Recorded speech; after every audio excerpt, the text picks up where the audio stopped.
Et salut à toi, jeune pirate de l'équipage de Shanks. Aujourd'hui, on se retrouve pour un nouveau scan de One Piece. Et pour nous, le premier sur la chaîne. Et du coup, je rappelle que nous, c'est la Cross Guild. Moi, c'est Monkey. Et moi, c'est Kai. Et aujourd'hui, comme je viens de le dire, on va vous parler du dernier chapitre de One Piece. Le chapitre numéro... 1079. Déjà 1079. Incroyable. Alors, on va pas dire notre âge, bien sûr. Bien sûr que non. Mais voilà, vous pouvez peut-être le deviner à la voix, qui sait. Mais bon, on va pas faire d'aparté. Et on va commencer avec la première page. La page de couverture, sur la mini-aventure. Alors du coup, ouais, dans cette page de couverture, on a fini l'histoire qui était consacrée au Germa, enfin qui était consacrée à tout l'équipage de Vegapunk, avec le père de Sanji, avec César Claw, etc. Bien sûr, cette mini-aventure avec le Germa était beaucoup plus intéressante que celle de Capone BG. C'est vrai, j'avoue que j'ai beaucoup aimé, personnellement. Capone BG? Non, j'ai beaucoup aimé la petite aventure avec Vegapunk. Ah, moi aussi. Ça racontait un peu l'histoire. Exactement. C'était sympathique. D'accord. Voilà. Là, on retourne sur un Exactement. truc qu'il faisait avant. Oda, il répond à des requêtes et ça, c'est cool quand même. C'est vraiment cool, moi j'aime bien. Ouais, et ma préférée, c'était celle de Barbe Noire, qui se brossait les dents avec l'hippopotamus. Alors celle-là, je m'en souviens pas, mais je vous mettrai une petite image pour ceux qui s'en souviennent pas aussi. Voilà, c'était sympathique, j'imagine. Du coup, Donc voilà. Monkey m'a parlé d'abord de la traîtresse qu'on a appris la semaine dernière. Qu'est-ce que tu penses de York? Alors York, en effet, York, qui est du coup l'une des Vegapunk. Donc, alors elle, j'avais pas trop d'avis sur elle. Elle était quand même, moi, enfin sympathique, je trouvais, visuellement et tout. Bon, on n'a pas eu l'audio de la manière dont elle parle ou quoi, mais franchement, elle me semblait très sympathique. York, je l'aimais beaucoup. De savoir que c'est elle la traître, j'avoue, ça m'a un peu déçu. Pareil, franchement, j'attendais ton avis. Ouais. York, pour moi aussi, franchement, j'ai été déçu. Je m'attendais à un traître plus impactant. J'aurais préféré. T'aurais préféré qui, tiens? Je sais pas exactement qui, mais c'est vrai qu'en fait, je sais pas qui, mais en fait, York, un personnage qu'on a appris à découvrir que récemment, et le fait de savoir que c'est un traître, ça a impacté, mais pas aussi bien, à mon avis, qu'on aurait... J'aurais aimé que ce soit Shaka. Shaka, c'est vrai que c'est un personnage qu'on a plus vu. Exactement. Ça aurait été plus impactant. Parce que ça nous fait ni chaud ni froid, vu que c'est elle. On l'a pas assez vu. Mais par contre, son rêve est très intéressant. Ah oui, alors là, Ah oui. devenir un membre des Dragons Célestes et Et Tenryubito... surtout, comment on peut devenir un dragon céleste? On n'en sait jamais. On l'a jamais su. Non, mais on sait pas comment on fait pour devenir un Dragon Céleste. Donc en fait, comment attend s'y prendre en fait? Et est-ce que la marine, ben, vu qu'on sait, ce sont les méchants de l'œuvre, est-ce qu'ils vont vraiment tenir leurs promesses? Rappelons Squardo, un frère qui nous a trahi très vite, Squardo, très tôt. Je l'avais oublié. Faut parler de son cas dans le futur. C'est vrai, je l'avais oublié. C'est pour ça qu'on connaît la marine. Ouais. Donc moi j'ai très peur qu'en fait elle fasse tout ça pour rien en fait. Malheureusement. Mais bon. Exactement. Exactement. Alors par la suite du coup, qu'est-ce qui s'est passé? Que penses-tu de l'arrivée de Barbe Noire? Est-ce que c'est Barbe Noire Alors ou est-ce que c'est un membre de son équipage? Donc ouais, ça c'est un des autres moments qu'on a vu dans le début du chapitre. On voit un bateau qui s'approche de l'île de Vegapunk. Et on voit clairement le drapeau, voilà, on voit clairement que c'est celui de Barbe Noire.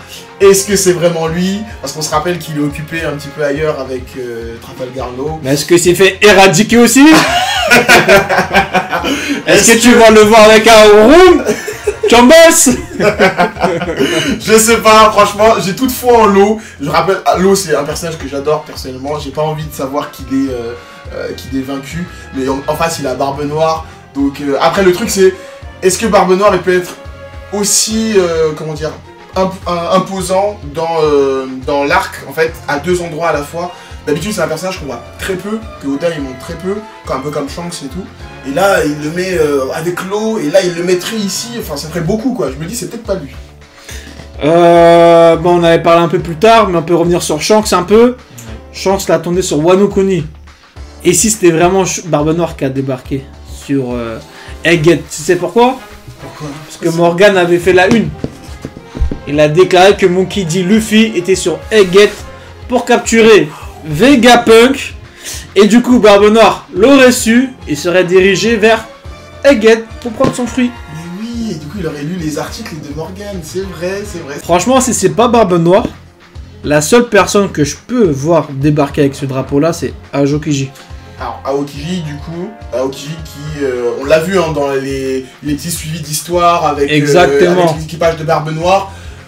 Potentiellement, il est pas dans l'équipage, mais peut-être qu'il aide Barbe Noire pour une quelconque raison, on sait pas encore quoi. Et c'est vrai que c'est peut-être lui qui arrive, qui débarque. Exactement, et on sait aussi que Luffy possède 3 poneglyphes et que Barbe Noire est intéressé par cela. Donc ça veut dire que Barbe Noire jouerait sur 2 tableaux en s'occupant à la fois de Trafalgar Law et en envoyant son équipage pour attraper... Tu préfères qui? Barbe Noire ou soit Aokiji? Mais je trouve que Barbe Noire retrouve Luffy aussi... Enfin comme ça, là, je préférais que ce soit quand même Aokiji. Moi aussi. Et ça nous fait rappeler aussi Ohara. Oui, ça rappellerait Ohara. Parce que Sentamaru, elle a dit quoi? Bah, Ça sera un accident pire que Ohara, frère. Exactement, elle a dit à tout le monde d'évacuer l'île parce que ce sera encore pire. Exactement. Et Aokiji était présent, c'est prêt à un rappel, ce serait beau. Franchement, ouais. Du coup, passons à la suite. Passez à la suite. Alors là, on a appris un truc. On a appris un Exactement. truc. L'équipage, enfin la flotte, pardon, de Shanks, en fait, n'est pas aussi puissante qu'on le croyait tous. Et c'était une surprise pour moi. On peut dire que la flotte de Luffy est beaucoup plus puissante. Ah ben là, largement, parce que la flotte de Luffy, on l'a découvert à Dressrosa. Il n'y a pas photo du coup. La flotte de Luffy, oui, elle est plus puissante que celle de Shanks. Alors on parle pas, attention, on parle pas de l'équipage, on parle de la flotte. Parce que l'équipage de Shanks... L'équipage, c'est autre chose. Autre chose. Ah oui, ceux qui ont débarqué à Marineford, faut pas les compter. Ah non, eux faut pas les compter. Eux c'est autre chose. Donc ouais, non, assez choquant de savoir ça. Et qu'est-ce que j'allais dire? Que penses-tu de Kid? Alors Kid... Est-ce que tu t'attendais à une telle éradication? Non mais Kid c'est un personnage que franchement moi j'aime beaucoup. Il a beaucoup de... Comment on peut dire ça? Il a beaucoup de burn. Tu sais pourquoi Kid est sous-estimé? Je sais pas, parce que tout le monde le sous-estime. Pourquoi il est pas aimé? Ouais, Comme l'eau? Je comprends pas. C'est à cause de son fruit du démon. Bah, S'il aurait mis un fruit du démon, genre le phénix ou celui de l'eau, il aurait été plus aimé par les fans. Tu penses? Je pense. Après, son fruit des démons, il est cool quoi. C'est comme Magneto dans les X-Men, c'est assez. Ça, c'est mon point de vue. Franchement, son fruit du démon, pour moi, il est un peu sous-coté, ce qui fait que ce personnage n'est pas trop aimé comparé à un Law. Bien sûr qu'il est aimé, Oui. mais comparé à un Zoro, un Law, il est beaucoup plus bas. Je crois que même les gens préfèrent Killer que Kid. Après, ils étaient tombés amoureux de la même femme. Hein. C'est vrai, c'est un détail qu'on a oublié ça, mais c'est vrai. Mais ouais, non, Kid, il est franchement, il a des burnes, c'est quelqu'un qui ose en fait. Et là, par exemple, pour aller voir Shanks une deuxième fois, pour vraiment, voilà, franchement. Mais pour moi, dès le début, c'était du suicide. Bah, Kid, regarde. Kid devait affronter toute la flotte de Shanks, les géants, tout Elbaf. Après, est-ce qu'il savait que les géants étaient du côté de Shanks? Bah oui. Il savait ça? Bah oui, il sait que c'est son QG. Ah oui. Ok. En plus, les géants, à mon avis, on les voit de loin aussi. Ah oui, bah ils sont bien.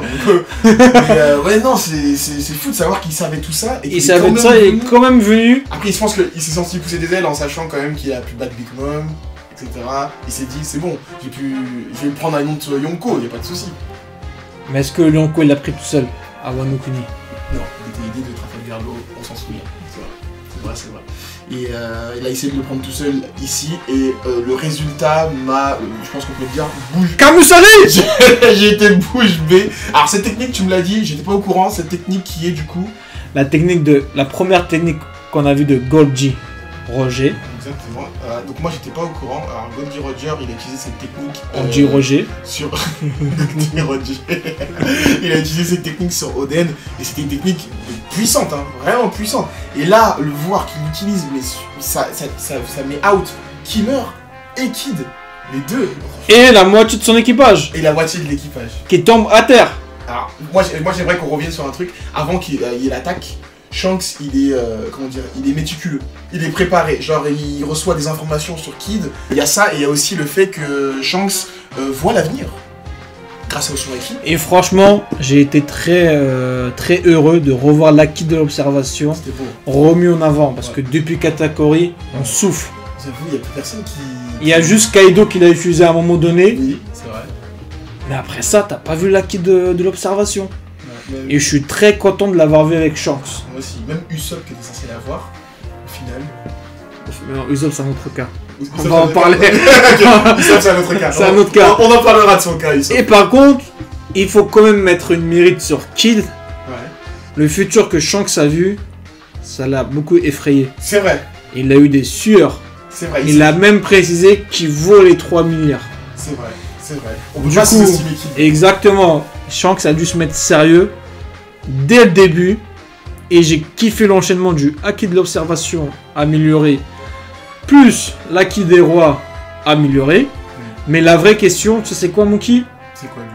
Comment il a fait pour sauter de l'île et arriver jusqu'à son bateau? Ah, mais attends, mais c'est quoi ça? Bah après, je sais qu'il est rapide, mais comment il pourrait arriver de... Awar, il a fait un super bond, mais... Enfin, je pense qu'il y a un délire de... Bah, c'est surtout lorsque, même à Marineford, comment Shanks est venu pour arrêter Akeno alors qu'il était contre Kaido? Ah, oui, On n'avait pas compris. Et comment il s'est même téléporté jusqu'à voir le Gorosei?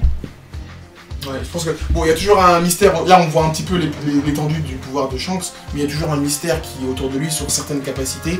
Là, ils ne nous sont pas montrés, peut-être qu'ils seront montrés un peu plus tard. On peut pas, je pense, expliquer pour l'instant comment il a fait, mais ce qui est sûr, c'est que ses attaques sont incroyables. Est-ce que tu t'attendais qu'il se fasse one-shot en même temps que Killer? On peut dire que c'est une première dans One Piece. Oui. Un capitaine qui se fait one-shot en même temps que son second.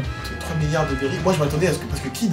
je m'attendais à ce qu'il y ait un vrai combat pour le coup, je m'attendais à ce qu'il y ait une bonne confrontation avec Shanks. Non, moi je m'attendais pas à un vrai combat. Je m'attendais à quelques échanges de coups, mais au final que Shanks le pétine, que je puis dire les termes. Ah oui, mais là, il a plus que pétiné. Ah oui, bah oui, complètement. Et en plus de ça, il faut parler de son équipage, qui s'est rendu. Ils ont voulu donner les poneglyphes. Poneglyph, exactement. C'est vrai. Et ce... C'est vrai, non mais c'est fou de se dire ça quand même.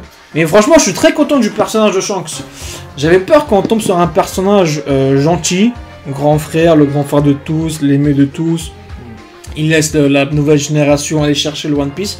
Là, nous avons un personnage très intéressant, qui est pas que gentil. Ben, en fait, c'est un personnage qui il sait faire la part des choses. Quand il sait qu'il y a un ennemi, il sait le prendre au sérieux. Et on l'a vu d'ailleurs au tout début de One Piece, quand il y avait l'ennemi là qui l'humiliait au bar. Il sait prendre en fait certains ennemis au sérieux quand il faut. L'erreur de Kid fut de pointer une arme sur Elbaf. Ouais, sur les Exactement. Ouais. Et je vais reprendre la phrase que tu as dit, c'est très bien au début de One Piece. Shanks a dit, si tu pointes une arme, il faut que tu sois prêt à mourir. C'est ça, c'est vrai, tout à fait. On joue pas aux pirates ici. Exactement, on ne joue pas aux pirates. Et je suis très content de ce personnage de Shanks qui est beaucoup monté dans mon estime. Parce qu'on ne manque pas beaucoup. Exactement, mais bon, on connaît Oda. Oui. Parfois il y a des personnages, la fin des personnages sont catastrophiques. Kaido. Et du coup, la prochaine cible, Monkey, c'est Bartolomeo, qui repose en paix. Barinomi. Je pense qu'il est déjà mort, c'est sûr et certain, parce qu'il a osé, vous vous rappelez peut-être pas, mais il a osé attaquer une des bases de Shanks pour ensuite enlever son drapeau et mettre celui de Luffy. Et on touche jamais aux amis de Shanks. Ah non, on touche pas aux amis de Shanks. Mais par contre, rappelons que le Barinomi a résisté à une attaque d'Oden. Tout à fait. Tout à fait. Alors du coup... Ça sera intéressant de... Alors je sais pas si on peut l'élever jusque là, le Bartholoméo, parce que... Si Bartolomeo arrive à mettre un coup à Shanks, on peut dire peut-être qu'il est plus fort que Kid. Après, comment dire, les forces dans One Piece sont souvent mises par rapport aux primes, et il me semble que celle de Bartholoméo, elle est quand même... Bartholoméo, elle est moins élevée que celle de Kid. Ah oui. Je pense pas que Bartholoméo puisse résister à la force de... T'es très perspicace, mon King. On essaye, merci. Et pour finir, qu'as-tu pensé de la technique de Brogy et Dory? Alors, Brogy et Dory, des personnages qu'on avait déjà vus avant et qui avaient été très appréciés à l'époque. Là, on les revoit et on voit une puissance vraiment qui désintègre la flotte. Mais, mon Dieu, cette technique, elle était ravageur. La manière dont Oda a dessiné ça, c'était ravageur. Et Hakoku, la technique Hakoku, c'est, comment puis-je dire ça, c'est une variante du technique que Big Mom et Kaido ont utilisé, Ouais. le Hakai. Ouais, Du coup, le Hakoku, c'est une version moins puissante que le Hakai qu'ils ont utilisé. Ouais, on a rarement vu des techniques en combo dans One Piece, et là, Yes. du coup, c'est l'une des autres qu'on peut voir, et qui ressemble à celle de Kaido et de Big Mom. Alors, est-ce qu'il y aura une suite pour Kid? Moi, je pense pas qu'on va en rester là avec Kid, parce que ce serait quand même dommage. Kid, c'est un personnage que Oda il s'est amusé à construire, à faire combattre avec Luffy contre Kaido, etc. Me dire que là, ce serait la fin. Après, si c'est pas la fin pour lui, ça met en péril un peu comment dire, l'essence, pas l'essence, mais l'aura de Shanks. De se dire au final, son attaque, Kid s'est relevé. Voilà, ce serait un peu dommage. Donc bon, je suis un peu mitigé. Je me dis qu'il vaudrait mieux que Kid, on en reste là. Mais quelque part en moi, je me dis que non. Si, parce que l'auteur, oui, parce que l'auteur à la fin du scan a bien pris la parole. C'est vrai. Il a bien dit que l'équipage fut éradiqué, anéanti. Un homme qui vaut 3 milliards. Et on sait que quand l'auteur il parle à travers les cases. Là, Et la dernière fois qu'il a parlé, c'était à Agnès Lobby. ouais.